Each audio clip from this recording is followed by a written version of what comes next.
La grammaire de la réalité virtuelle, c'est le quatrième ouvrage de la collection La narration réinventée aux éditions Dixit. Depuis quelques années, j'essaie d'explorer la manière dont les nouvelles technologies, les nouveaux médias qui nous entourent, toutes ces nouvelles plateformes, ces nouveaux supports, nous permettent de développer des codes narratifs différents, de proposer des expériences qui soient plus interactives, plus sociales, plus immersives,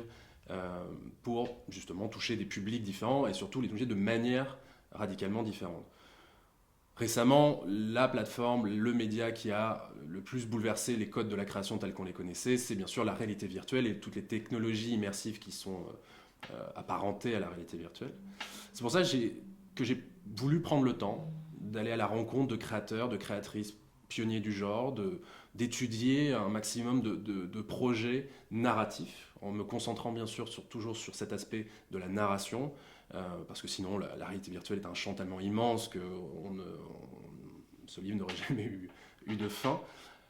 Mais voilà, comment raconte-t-on des histoires dans un espace virtuel? Quel est notre rapport à l'image dès lors que l'image n'est plus rectangulaire, qu'elle devient sphérique, qu'elle nous englobe, qu'elle s'offre à nous comme un espace davantage ouvert, davantage interactif,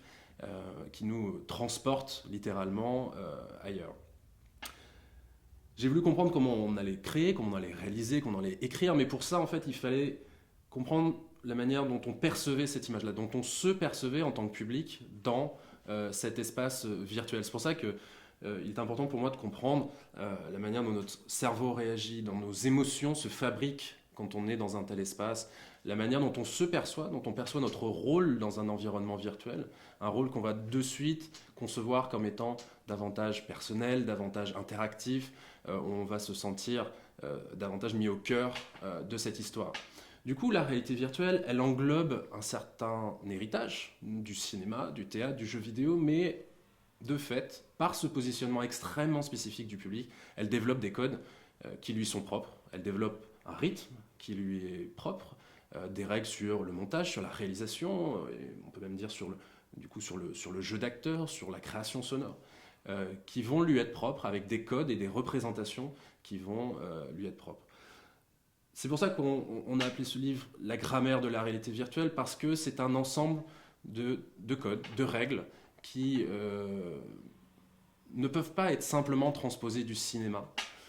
Et c'est ça qui donne sa vraie force à la réalité virtuelle. C'est pas simplement de copier ce qu'on faisait sur un autre média, mais bien de développer des codes spécifiques. Donc ça a été un long processus de recherche et d'écriture, mais au fil des mois, au fil des projets, et grâce à de nombreux entretiens que vous retrouverez dans ce livre-là, dans aussi de nombreuses études de cas, je pense qu'on voit bien se dessiner aujourd'hui quelle est cette grammaire, quel est ce lien qu'on va arriver à dresser entre le public et ces environnements virtuels.